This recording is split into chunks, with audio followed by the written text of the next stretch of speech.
You weren't even invited. The words cut sharper than the violin strings playing in the background. She didn't whisper them. She didn't try to hide. She hurled them across the ballroom for every polished guest to hear, as if humiliating me was written into the wedding program itself. If you're watching this, subscribe and let me know where you're watching from. My name is Helen Whitmore. I'm 68 years old.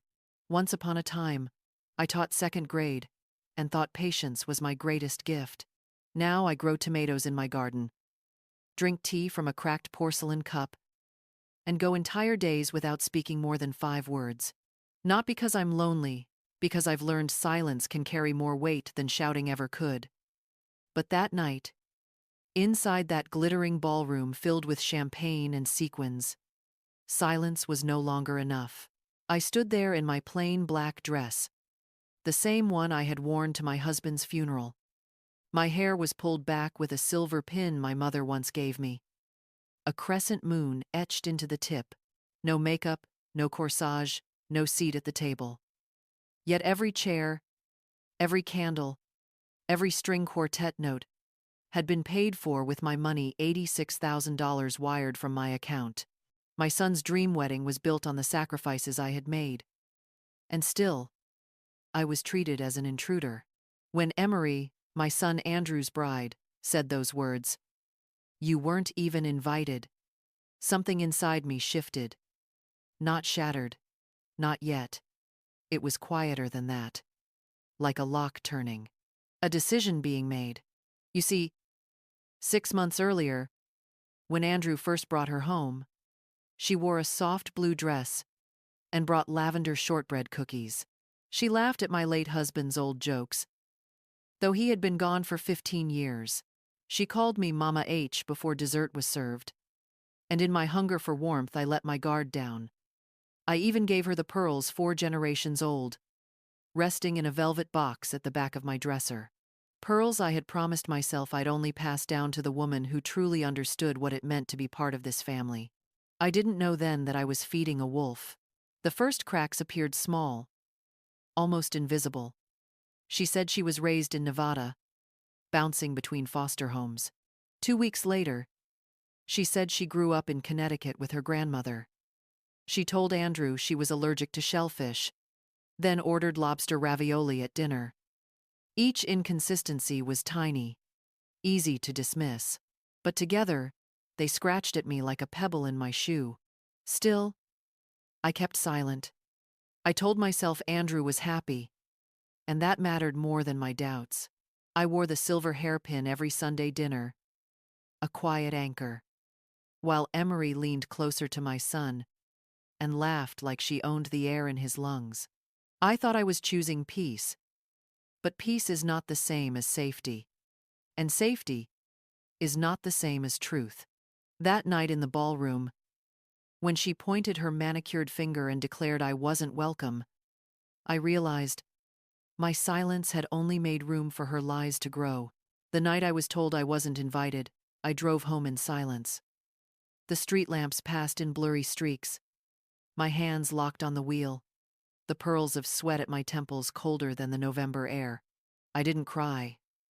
Not yet. Crying would have given her too much power. Instead, I set the pie I'd baked apple with brown sugar crumble on my kitchen counter and left it untouched. It had been meant for Andrew, my son. Instead, its sweetness filled a house that now tasted like ash. 3 days later, the phone rang. Andrew's voice was soft, hesitant. "Mom, I think it's better if you don't come. For everyone's peace." The words cracked through me like ice breaking on a frozen lake. For everyone's peace. My son, the boy I raised alone, who once brought me wildflowers from the yard, now echoing the language of his bride. Not for her peace, not for our peace, but for everyone's peace, words that disguised cruelty as compromise. I swallowed my grief, just as I always had. "That makes sense," I whispered. "This is her big day. I wouldn't want to add pressure." He exhaled with relief, as if I had handed him a pardon. "Thanks, Mom. I knew you'd understand. Understand. That word sat heavy on my chest. I had understood when his father died, and Andrew was only 12, and I worked nights just to pay the mortgage. I had understood when he forgot my birthday 3 years in a row, distracted by his career. I had understood when Emery called me Mama H, with saccharine sweetness, while her eyes flicked to my jewelry box. But this time, what he asked me to understand was my own erasure. I tried to go on as if nothing had changed. I baked bread. I didn't eat. I watered tomatoes that no longer needed tending. I read books, but could not recall the words. The silence of my house grew louder each day, pressing against my ribs until it felt like I might splinter. One evening, I carried the pie I had baked for them still whole, still fragrant with cinnamon, to their front porch. The door was ajar. I meant only to leave it. No note, no confrontation. But inside, I heard her voice. "Listen, Dante," Emery hissed into the phone. "He's in the shower. He's not suspicious.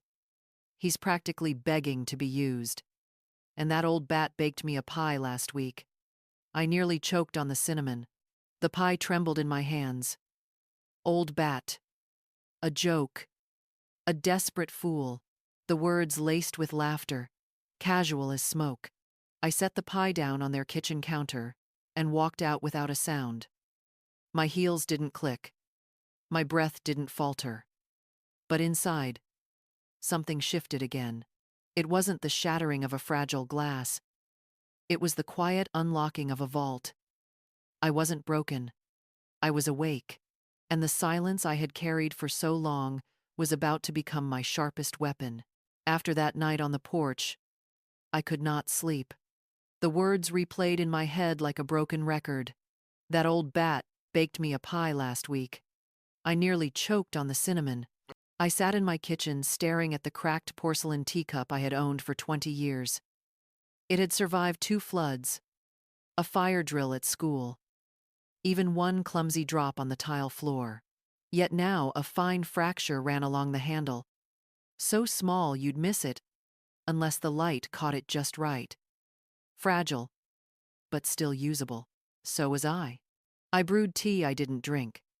The steam fogged my glasses, but behind it, my thoughts sharpened. For the first time, I stopped asking why me, and started asking what next.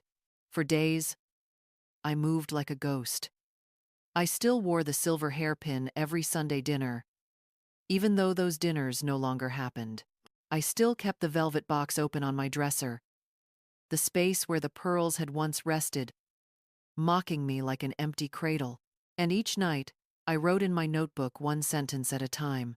Day 1, I've raised him to trust wolves. Day 2, silence does not equal peace. Day 3, if she wears the pearls at the altar, then the mask must fall there too. It was on the 3rd day that I made a decision. I picked up the phone and dialed a number I hadn't called in years. "Celeste Marin," came the voice on the other end. Alert, no, nonsense. Even at midnight. Retired, detective, old friend, the last person who ever made me feel sane for trusting my gut. "Celeste," I said, my voice low, trembling, but determined. "I need a favor. It's about my son's bride." She didn't laugh. She didn't dismiss me as paranoid. She simply said, "Tell me everything." So I did. I told her about the contradictions in Emery's stories, about the sticky notes on the fridge for joint accounts, about the cruel laughter I overheard. Celeste listened without interruption, then said, "She's a professional, and professionals don't stop unless someone stops them." The next morning, Celeste showed up at my door in jeans and a leather jacket that smelled faintly of coffee and rain. She brought her tablet, her sharp eyes, and a silence that matched my own. She typed while I spoke, her fingers tapping like a gavel.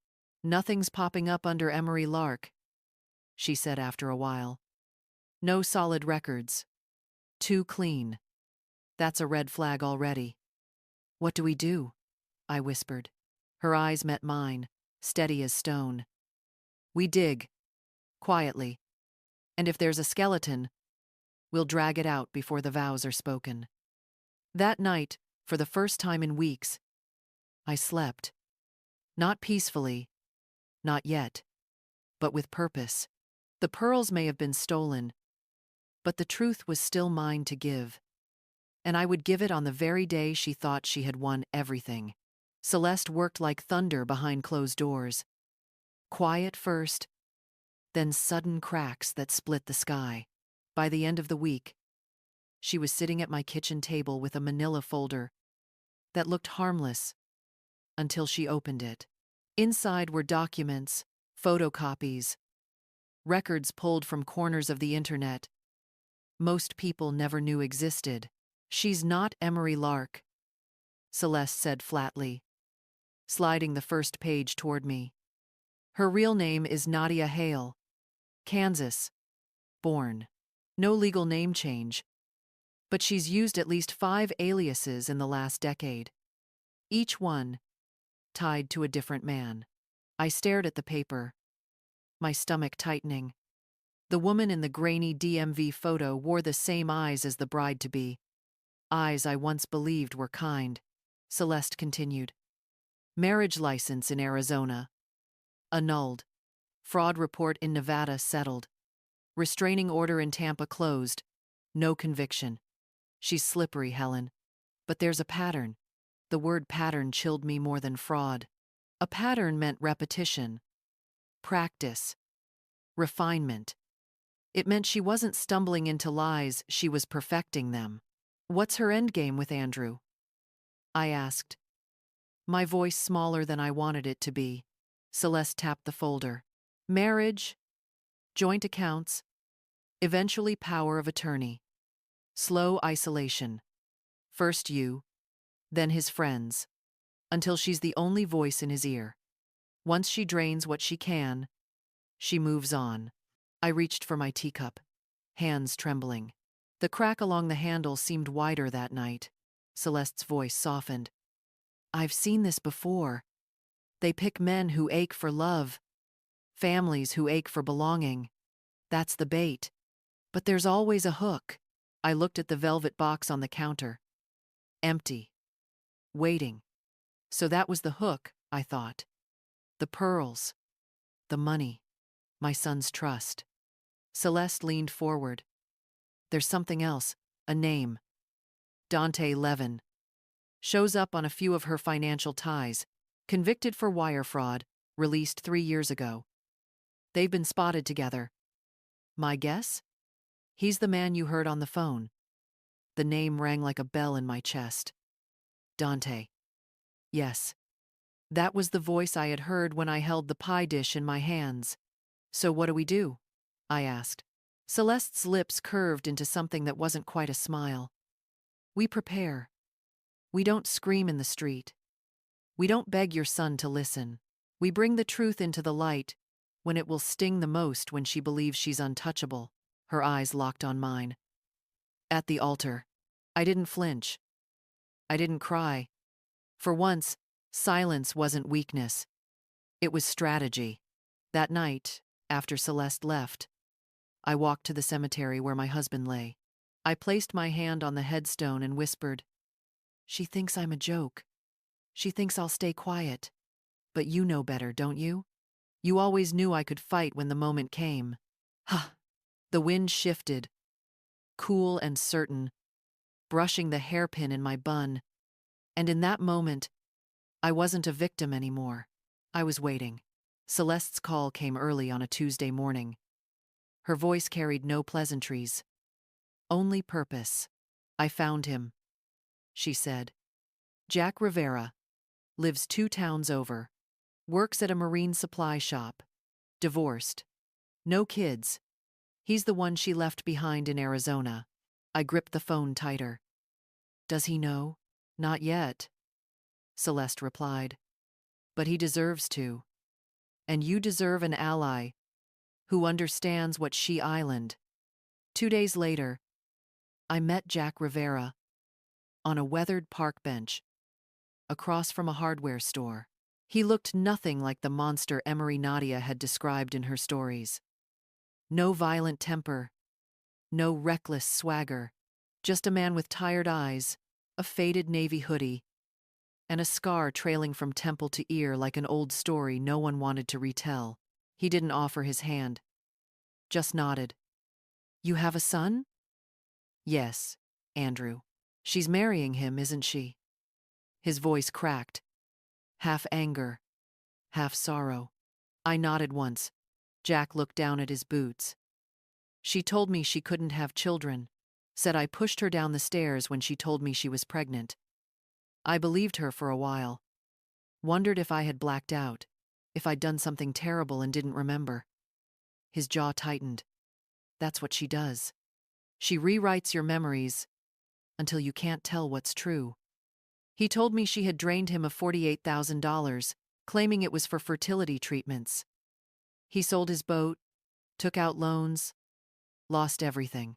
Then one morning, he found only a note on the fridge. "You're too broken to be loved." I listened without interruption.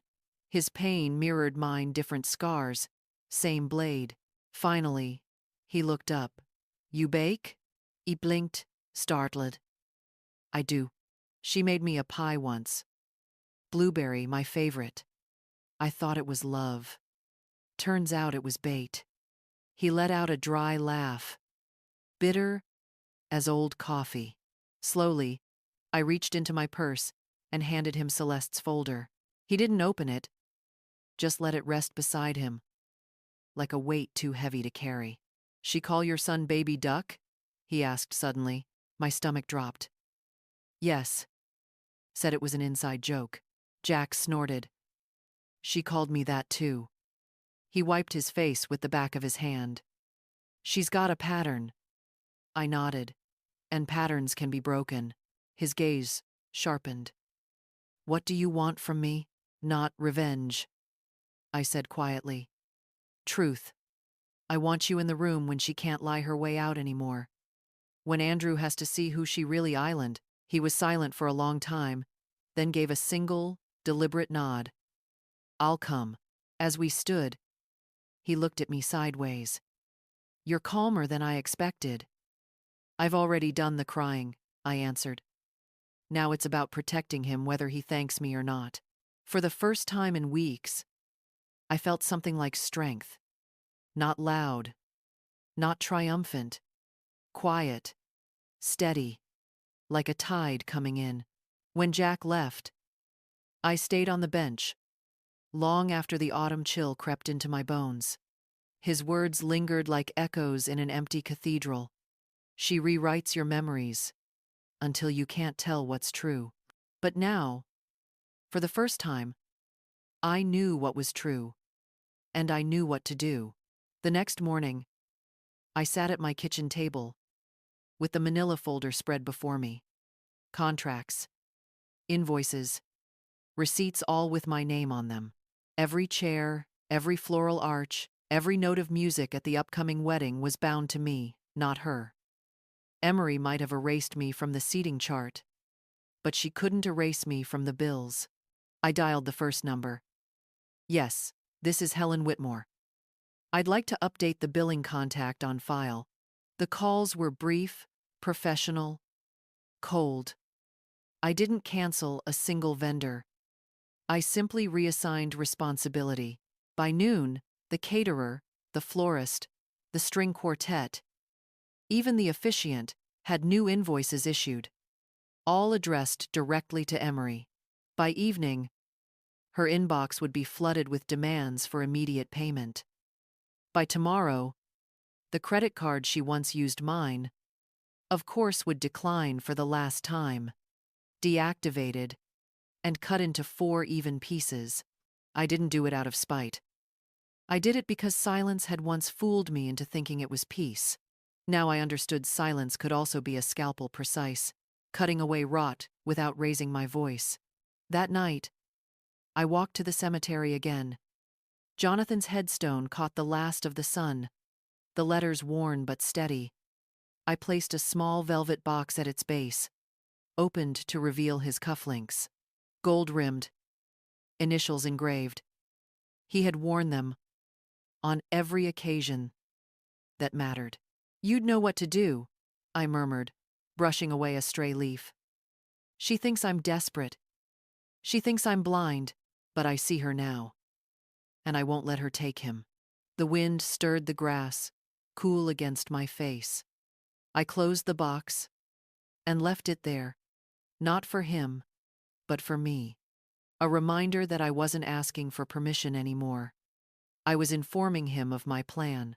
When I returned home, I poured tea into the cracked porcelain cup. The fracture along the handle glistened in the lamplight. Fragile, but not useless. That cup had survived storms, fire, even years of neglect. So had I. On the dresser, the velvet box that once held the pearls sat empty. I traced its lining with my fingers, imagining the necklace glimmering under the ballroom chandeliers, not as a gift, not as a blessing, but as a mask she wore to prove she'd stolen everything, even my history. "Let her wear them," I whispered to the empty room. "Because when the mask falls, the pearls will fall too." The plan was set. The truth had been gathered.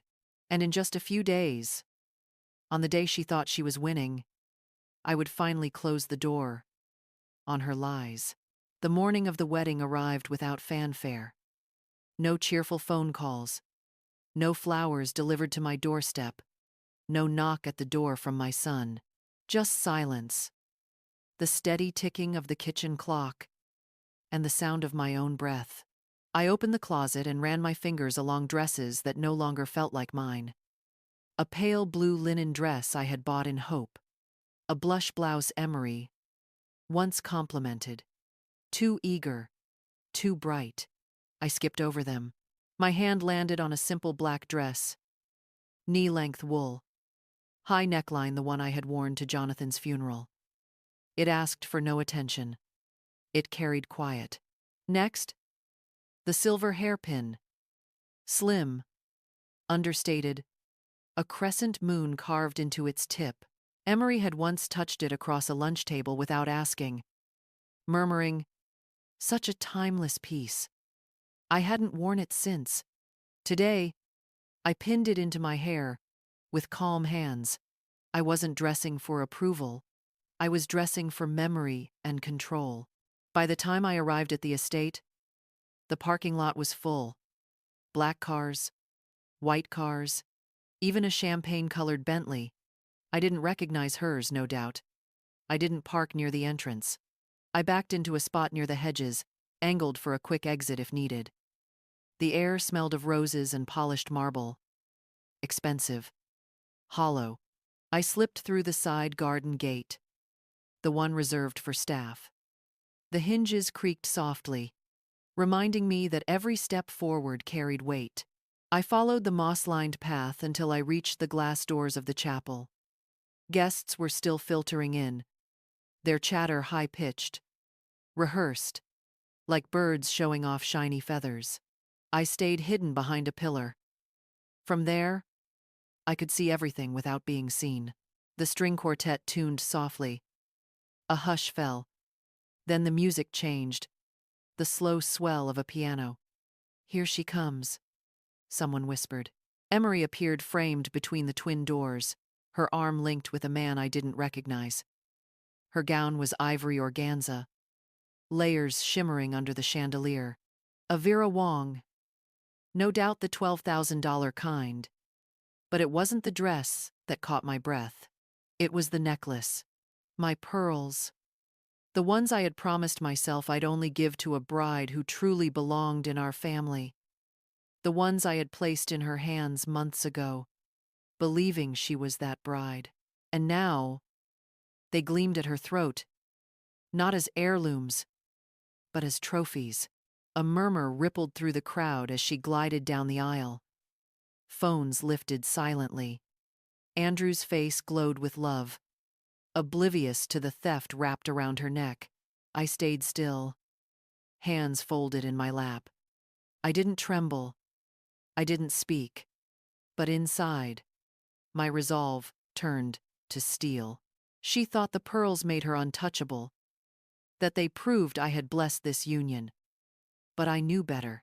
They were her mask, and masks always crack under the right light. And today, I had brought that light with me. The officiant's voice rose above the hush. Dearly beloved, we are gathered here today. His polished words blurred against the pounding in my ears. I kept my eyes on Emery, on Nadia. She walked with her chin high, pearls glowing at her throat, as though they belonged there. Each step down the aisle was a performance, rehearsed and perfected. Andrew reached for her hand, his smile the same one he'd worn as a boy when he presented me with crayon drawings, eager for approval. Except now, his joy was built on lies. My hand brushed the pillar beside me, cool stone anchoring me in place. I didn't move. Not yet. Timing was everything. Behind me, through the garden doors, I heard it. The faint crunch of gravel beneath deliberate footsteps. My heart steadied. Jack Rivera had arrived. Inside, Emery leaned into Andrew's shoulder, tilting her head just so, giggling, as if love itself had cued her line. Cameras clicked. Guests sighed. But the illusion was seconds from shattering. The officiant cleared his throat. If there is anyone who believes these two should not be joined in matrimony, speak now, or... The heavy wooden doors groaned open. No music, no fanfare, just the raw sound of hinges protesting. Every head in the chapel turned. Jack stepped inside. Black slacks, gray blazer, no tie. In his hand, a slim leather folder scuffed at the edges. He walked with the slow weight of a man carrying truth too long. Andrew blinked in confusion. Emery's smile faltered just for a heartbeat. But it was enough. Jack saw it. I saw it. Nadia Hale, he said, voice calm, steady. The name cracked through the chapel like a whip. Gasps scattered the silence. The florist dropped a bucket of roses. Andrew's head jerked toward his bride. What? He whispered. Jack continued, stepping closer. I'm sorry to interrupt, but I couldn't let this wedding happen without the truth, because that woman standing at your altar is no Emery Lark. She's Nadia Hale, con artist, alias after alias, and I was one of her marks. The room froze. Guests shifted uncomfortably, torn between disbelief and dawning recognition. Emery straightened, her voice sharp. I don't know who you are. Security. Remove him. But no one moved. Not the guests. Not the officiant. Not even Andrew. They were all waiting. Jack raised the folder. I have marriage licenses, restraining orders, financial records. I can list the men she's taken before you. Ben, Austin, Michael, in Tampa. Do you want me to keep going? Her face drained of color. Lies, she spat. All lies. But her voice pitched too high, brittle as glass. And Andrew's hand slipped from hers. Just the smallest motion. But I saw it.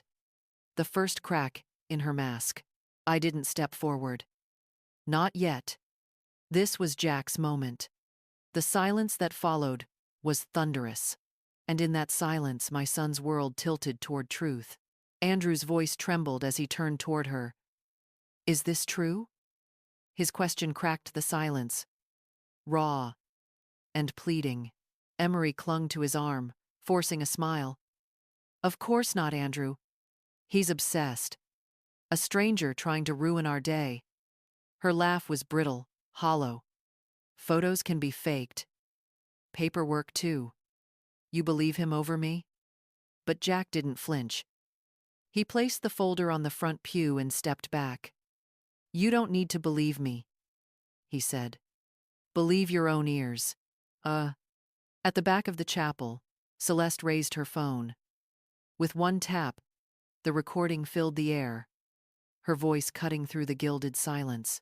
Honestly, I thought the old lady would have dropped dead already. I could snap my fingers and she'd sign anything.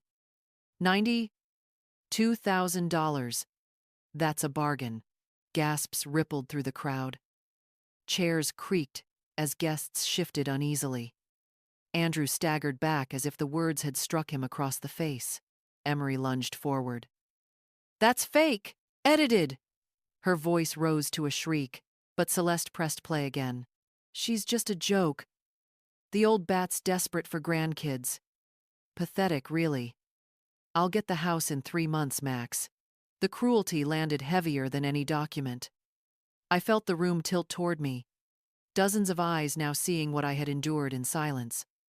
My son's jaw clenched, his face pale. No, he whispered. You said. His voice broke.